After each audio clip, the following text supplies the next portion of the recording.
Hello again. Welcome to step 3. So, step 3 is thinking about and talking to your kids about, depending on the age of your kid, as long as they're verbal, I'd say like 3 plus, 4 plus, you're going to talk to them about what has changed and what is the same. So, what can they still do and what can't they do? And this is like a step away from my original content that I had planned on, because obviously I had planned on doing this before the coronavirus, and this shifts a little bit because now it's content for like how to stay at home and thrive with your kids.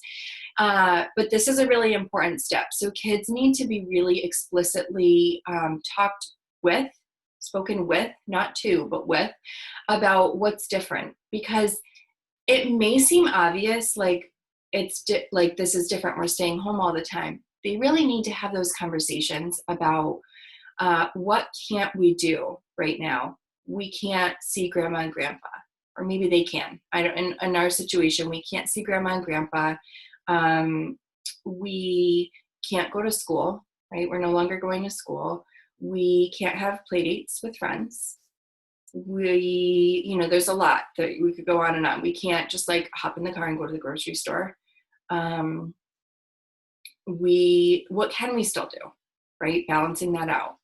We can have a FaceTime call with grandma and grandpa if we miss them. We can do a Zoom call with your school friends so that you can, see your friends and share something with them. We can have more time to play outside. You can put a positive spin on it too. I don't want you to push too far on the positive where you're forcing a fake, like, this is a great, wonderful thing, because kids are really smart and they need to feel their own feelings separate from what you're experiencing. So let them be upset. Something I heard, and I think it was a Brene Brown podcast, but I've heard it a couple other places too. With all of this coming up, there's a lot of disappointment in kids. Kids are experiencing a tremendous amount of disappointment right now. And we have kids that are going to miss potentially high school graduations, college graduations, sports seasons, sports games, events, birthday parties. I mean, there are so many things that kids are going to miss, and there's a tremendous amount of disappointment. Field trips, end of the year celebrations, there's so much. And it can be sometimes a human instinct to say, well, but we're so lucky that we have food, and we're so lucky that we're safe, and we're so lucky that we're healthy. Yes, of course, all of that's true, but perspective is gained from experience. So perspective is our ability as adults to look at the past, however many years we've been alive, and say, well, we are lucky. We've lived a long life without having to go through this.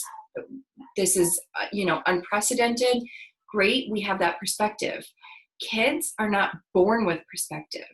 They need to live life and experience situations that teach them perspective. So this may be the most disappointing thing that they've ever experienced. Missing a soccer game or a birthday party may be the most disappointing thing. And missing a birthday party is a big deal for a kid, right? Missing a high school or college graduation is a big deal. Missing a play date is a big deal. If that's the most disappointing thing that they've experienced, then they get to be really, really, really disappointed about that. So try to resist as you're going through this, and they're coming up with a whole list of like, oh, I can't do this and I can't do that, and I'm so upset and I'm disappointed, I'm frustrated, I'm angry, all this stuff. That's awesome. Let them have those feelings. Let them have those feelings in a really healthy, safe conversation with you, because those feelings are there regardless of whether they're verbalizing them. So giving them an opportunity to talk about it with you is, I promise you won't regret this. And, taking notes on it. If they're young, I'll share some visuals again in the content, but if they're young, you can still do visuals of things. And if they're older, you can make lists or just talk about it, take notes, have them journal about it. If they don't want to talk to you about it and they're older, so this goes for the, the parents that may have like 9, 10 and older, depends on your kid. If they don't want to talk to you about it, don't force them. Just say, you know what, I'm having a hard time with this. I'm feeling really disappointed at some stuff that I was looking forward to.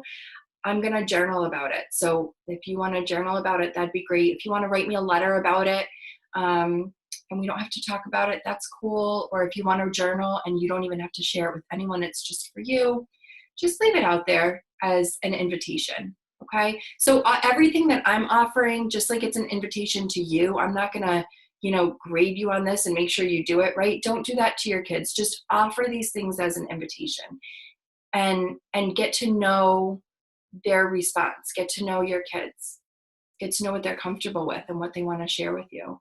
And don't be afraid to revisit this later. So just because they say no right now doesn't mean you're not going to have these conversations. It just means not right now, not yet. Okay. All right. So step 3, talk about with your kids separately or together, up to you. You could do like a family meeting, or you could do it separately if they want their own time. What can they still do and what can't they still do? So what's changed and what's the same? Okay. Thanks, everyone.